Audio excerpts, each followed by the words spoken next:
profesora asociada de folclore estonio y comparado en el Instituto de Investigación Cultural de la Universidad de Tartu, donde está afiliada a la Cátedra UNESCO en Estudios Aplicados del Patrimonio Cultural Inmaterial. Ha sido investigadora en la Universidad de Helsinki y profesora visitante que seguro tiene unas siglas especiales en la Universidad de Göttingen. Sus amplios intereses de investigación giran en torno a las minorías, el nacionalismo, la migración y la integración. Aborda estos temas a través de la cultura expresiva, el patrimonio cultural inmaterial, los museos y el arte. Ha comisariado exposiciones de arte contemporáneo y coedita la revista Narrative Culture.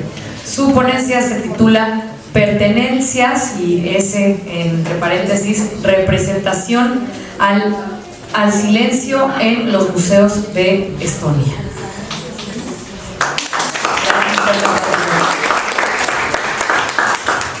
So thank you very much. And thank you to Professor Yvonne Mona and everybody else at the Art Department in Ibero, and also thank you to translators, interpreters, thanks to whom I and my colleagues have been able to follow the very, very important work and interesting discussions that are happening here. So it's a pleasure and an honor to be here. Thank you. And I will now take you to Estonia, hopefully only for 15 minutes maximum, but we'll try. And I purposefully did not include a map of Estonia because this is supposed to be a more interactive kind of speech. So you can all try to imagine a country that is tiny and has 1.3 million inhabitants. I think Mexico City alone has, God knows how many, 20 million. So you get a sense of the scale of where I'm coming from. And and despite being so small, Estonia, in certain contexts, likes to present itself as a very, very diverse country with over 120 ethnicities or nationalities, as they tend to be referred to in Estonia. And Estonia is linked in Northern Europe. It's next to Russia and just below Finland, so up north. And so this Estonia's tendency in certain circumstances to present itself as very, very diverse has made me curious about whether and how this diversity is also represented at Estonian museums. And next slide, please. And I chose one museum, National Museum. It's a classic kind of ethnographic museum. It was established in 1909, but it only got its own building, built for its own purposes, in 2016, which is when this building was opened. And it's located in Tartu, which is the second largest town in Estonia. And it's located in a former Soviet military airfield. And the shape of the museum building mimics the runway of airplanes, so where they take off.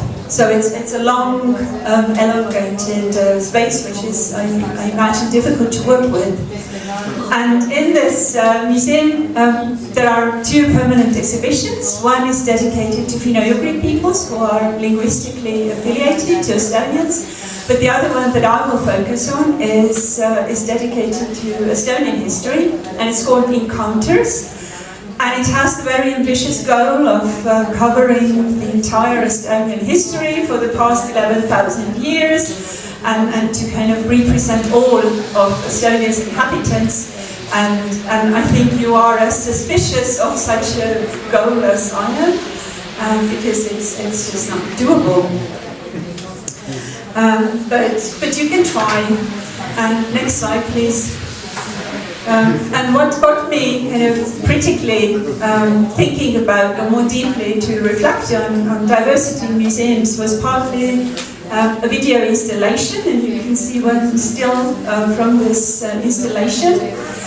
It's of a woman dressed in quite a particular costume, and because it's interactive, then the woman says to the museum visitor, when you're near this installation, come closer, I will tell you your future, or I will tell you your fortune.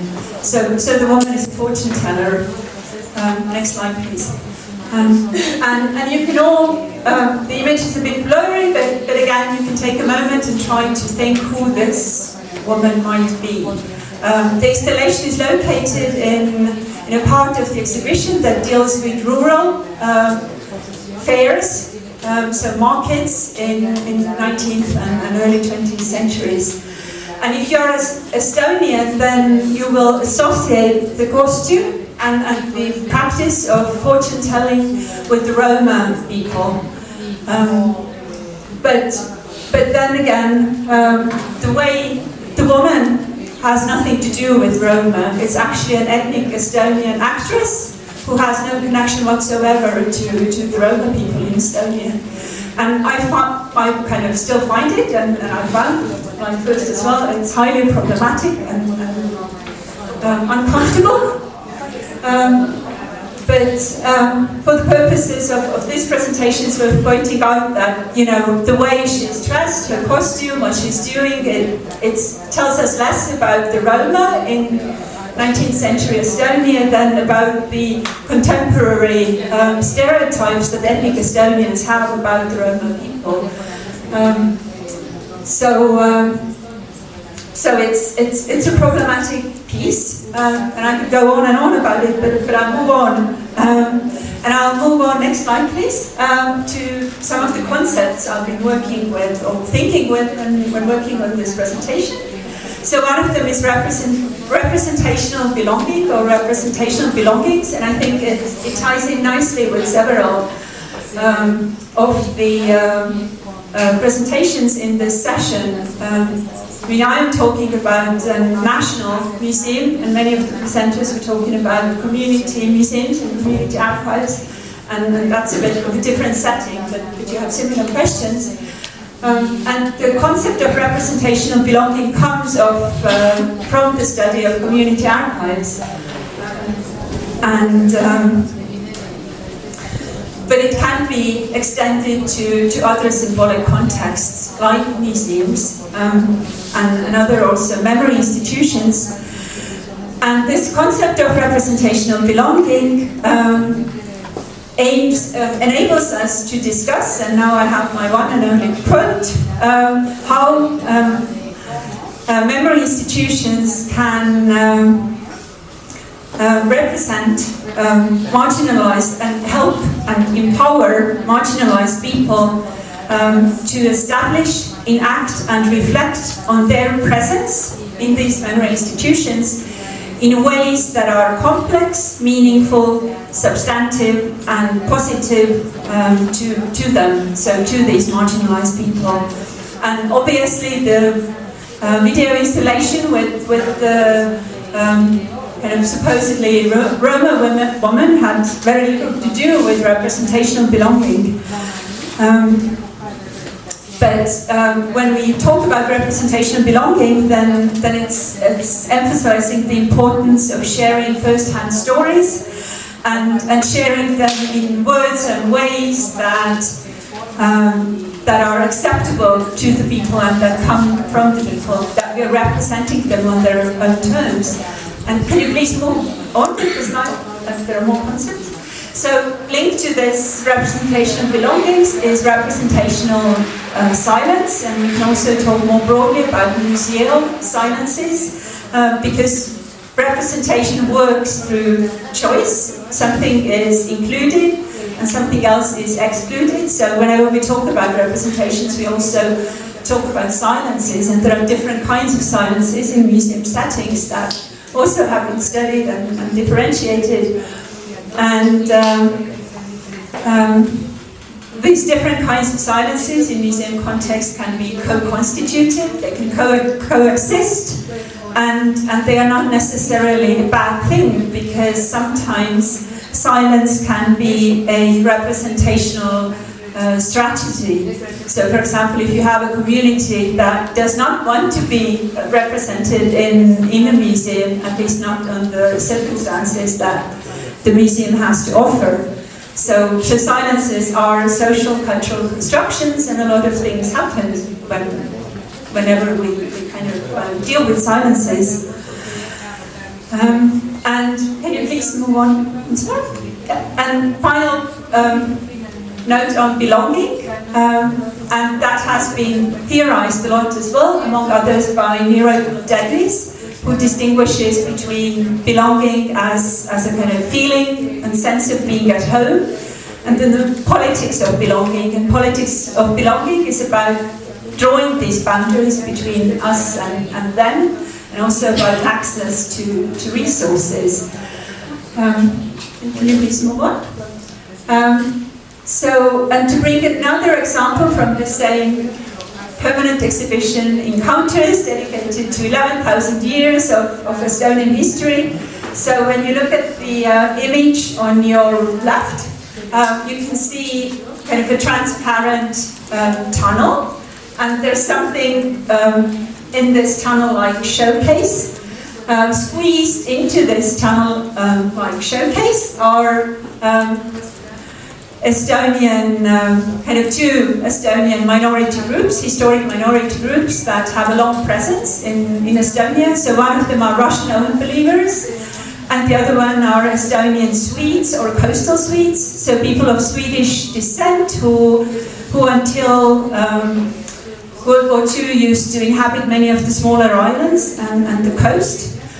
And I find it very, very kind of, again, problematic that these two minority groups are kind of squeezed into this one showcase. When I asked the curators about it, they told me it had to do with resources and space, but of course it's a political choice how you use the resources and space that you have. And so I'm very glad to say that towards the end of May, Estonian National Museum opened a temporary exhibition that's dedicated wholly to Estonian Swedes. And the image on your right is from this new and really big exhibition. But again, what's interesting and intriguing and maybe a bit kind of discomforting is that this big exhibition is like a full-blown version of this tiny and cramped showcase. So in the showcase you have very stereotypical kind of artifacts that represent the traditional culture of coastal Swedes and old believers from the 19th century, early 20th century, and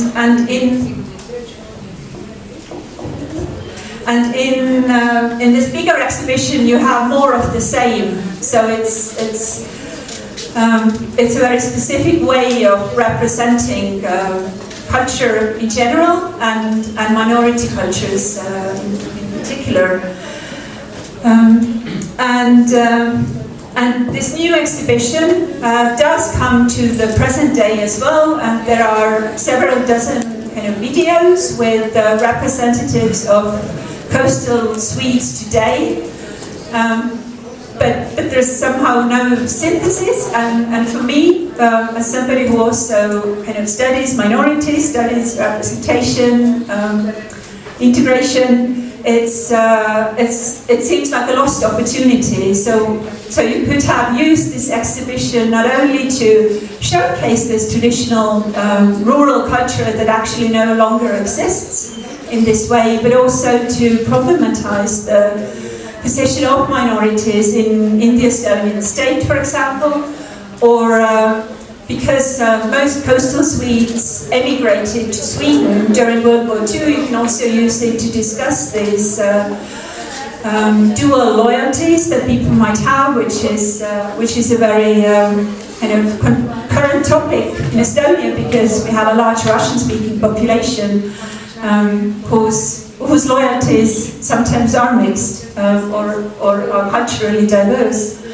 So there are many opportunities there, and part of me thinks that, you know, why haven't they been used? And on the other hand, I wonder if this new exhibition is how coastal Swedes and their descendants nowadays want to be seen and presented, because this new exhibition was created with input from organizations of Estonia Swedes, their museum in Estonia, their organizations in the Swedish diaspora.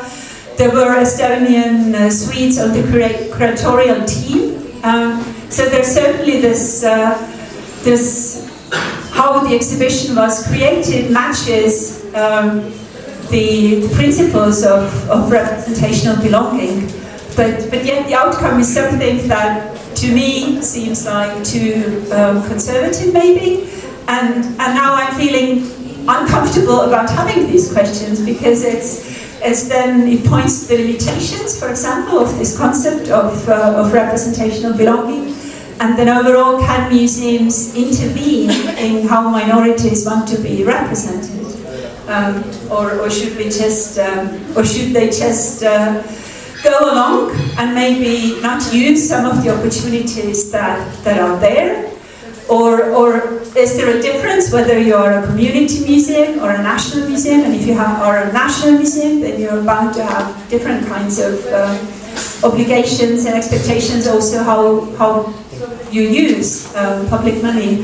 So, you move on, please. So there are some more examples of these new exhibitions and how the aesthetics that it kind of builds on. And next slide, please. And I think that was it. So thank you very much. Gracias.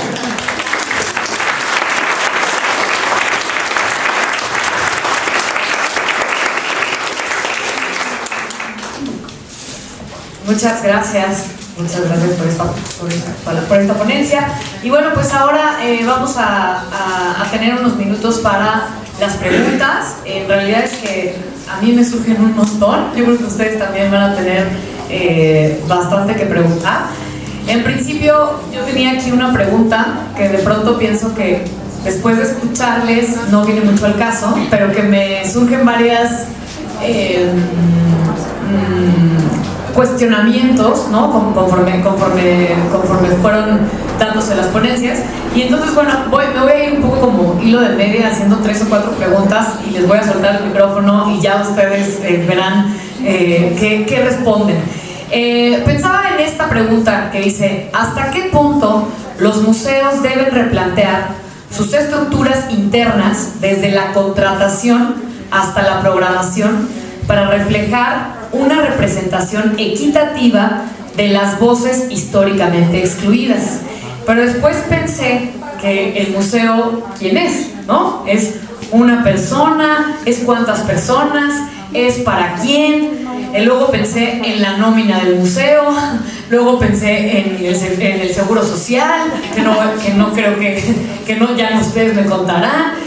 Luego pensé si forma parte de una fundación, si es una AC, en el tema de lo público y lo privado, y en el espacio, ¿no? En el mismo espacio, y de pronto pensé, ¿el museo es una ficción? ¿El museo nos ha fallado? ¿Lo necesitamos como espacio?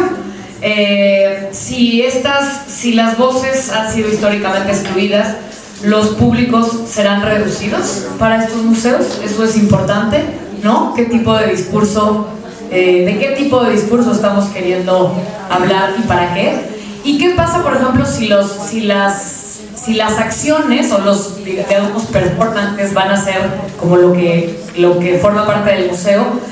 ¿Qué pasa con el registro? Si no hay registro, no existió. Entonces, bueno, todas esas son las cuestiones que a mí me surgen de estas ponencias, así que no sé quién quiera empezar, y bueno, después le damos la palabra al público.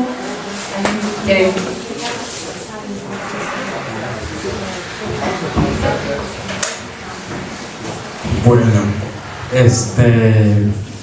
pues yo creo que la institución museo sí tiene que, sobre todo la mexicana, tiene que replantearse pues quienes quieren permitido hacer museo. Sí creo que somos un país multinacional, ¿no? Hay muchas naciones dentro de nuestro estado, naciones indígenas, naciones afro, naciones de otros tipos, naciones desterritorializadas como las identidades trans o las identidades maricas, y sí creo que hay una deuda muy grande de parte de las instituciones en términos de representación de las diversas identidades al interior de sus nóminas, de sus colecciones. También hay una deuda, digamos, en la forma en la que esas colecciones están siendo problematizadas, ¿no? Y hay una, más que deuda, hay una gran pérdida en todas las otras miradas que podrían echar un ojo a esas colecciones y generar otras narrativas, ¿no? Porque, como decía Rojo, me acuerdo de Guillermo Rojo, como decía Rojo, pues hay entidades que entran más bien por la bodega, ¿no? Y las entidades, algunas entidades indígenas, algunas entidades trans, o sea, también ese es el lugar que de pronto se ocupa. Y luego, ¿quién hace museo? Pues eso es lo padre de hoy, ¿no? Que todos podemos hacer museo. Nosotros al principio decíamos que el museo era pues cuando estábamos juntos, ¿no? Porque sucedía en el espacio público, no tenemos espacio, y sucedía cuando estábamos con la gente, ¿no? Haciendo cosas. Y yo, o sea, algo que sí a mí me queda como una experiencia linda del Marce era que eso era suficiente, ¿no? Que era suficiente, digamos, en términos, sí, era suficiente en términos de que, pues, se cumplía, o sea, había una especie, no teníamos una colección propiamente, pero sí que había objetos ahí como dispuestos para suscitar un diálogo. Había ese diálogo, había también de pronto pues una labor museográfica, ¿no? De inventarte cómo, pues no sé, disponer esos objetos o esos materiales en el espacio público. Había una labor educativa también, había una labor de resguardo de la memoria, había una labor de preservación, pero era una labor de preservación pues, como de medio ambiente en algunos casos, ¿no? O de memoria también, de recuerdos. Y creo que eso es lo lindo de desinstitucionalizar el museo y de buscar instituir nuestras formas de vida como formas de vida pues, válidas y que se pueden defender desde espacios como los museos, ¿no? Que anteriormente pues, estaban cerrados para nosotros.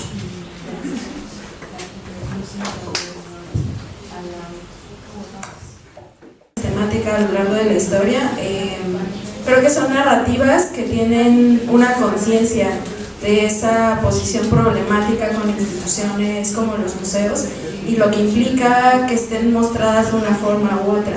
Y eso claro que tampoco quiere decir que las comunidades tengamos la respuesta y que no caigamos muchas veces en cánones de cómo hemos sido mostrados, ¿no? Finalmente el arte, las exhibiciones tienen una historia que muchas veces también se cola en nuestros imaginarios, ¿no? Entonces creo que lo importante quizás de estas propuestas es que abren conversaciones muchas veces incómodas, ¿no? De cómo nos estamos mostrando, cómo estamos viendo al otro, y cómo construimos esas otredades también a partir de lo que se muestra, ¿no? Entonces, creo que es muy complejo, no es como solo la cosa de compartir, como por una cosa de compartir y ya, sino como que creo que lo atraviesan muchas formas. Entonces, no sé si alguien más quisiera como añadir a esto de compartir, pero bueno, diría eso. Pues más bien le extendemos la palabra a alguien del público que quiera hacer alguna pregunta. Si ahí hay dos, ¿ok? Bien.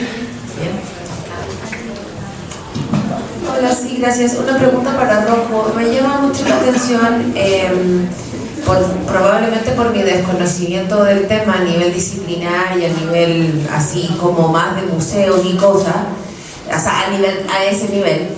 ¿Por qué es de la decisión de hacer un museo trans femenino? ¿Existe la posibilidad futura, o sea, junto con esa pregunta, existe la posibilidad, por qué esa decisión trans femenino y si existe la posibilidad futura de que sea trans, de manera de que abarque las expresiones artísticas trans, ya sea femeninas o masculinas. En lo personal, como que se me hace como interesante y hasta alucinante esa posibilidad, pero no sé si hay un tema como más de cultura trans que yo desconozca y por eso esa decisión. Gracias. Sí, bueno, fíjate que está bien interesante eso porque nos lo han preguntado mucho. O sea, sí, creo que obviamente a mí me parecería muy poderoso hacer en algún momento un museo de arte de historia trans en general.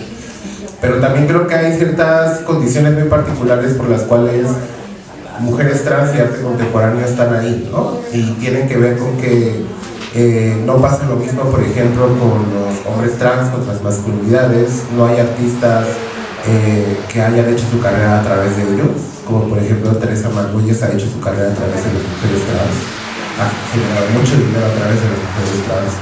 Hay otros artistas como Bruce Gilman que han hecho fotografías de mujeres trans, trabajadoras sexuales. Entonces creemos que hay una historia muy particular cuando hablamos de arte contemporáneo, representación de mujeres trans, ¿no? O sea, ¿por qué y cuál es la insistencia de los artistas, de los curadores, de las mujeres trans, ¿no? Como dirían ahí el meme, como de las Mean Girls, porque están obsesionados con las trans, ¿no? Entonces como que pasa, ¿sabes? Como que hay algo muy fuerte en las academias, en las tesis. Hay una insistencia siempre de hablar de las mujeres trans, de la feminidad de las mujeres trans, como que pareciera que hay algo ahí muy particular que siento que no pasa incluso con las transmasculinidades. Y el otro día incluso lo hablábamos, por ejemplo, con el caso de Las Perdidas, que supongo las conocen, que son este caso viral de Las Perdidas, de la Paola, de la Wendy Guevara. No existe la otra parte de los transmasculinos, porque para la gente sí, Las Perdidas, lo que da risa es que son las trans que dan risa. O sea, hay una cierta encarnación de la transfeminidad que a la gente o le da risa, o le sirve para el porno, o le sirve para la tesis, ¿no? Entonces como que también es algo muy particular, que es una economía política que hablamos del cuerpo trans, que está muy particular atravesado pues, en el arte contemporáneo, ¿no? Obviamente a mí me encantaría también así que en algún momento nos sumáramos quizá curadores, curadoras trans para hacer algo más amplio, pero también creo que trazar como un museo de arte transfemenino es como que pone en evidencia que hay una economía política del cuerpo de mujeres trans en el arte, ¿no? Muy bien. Me quedé, oh. Ahí está.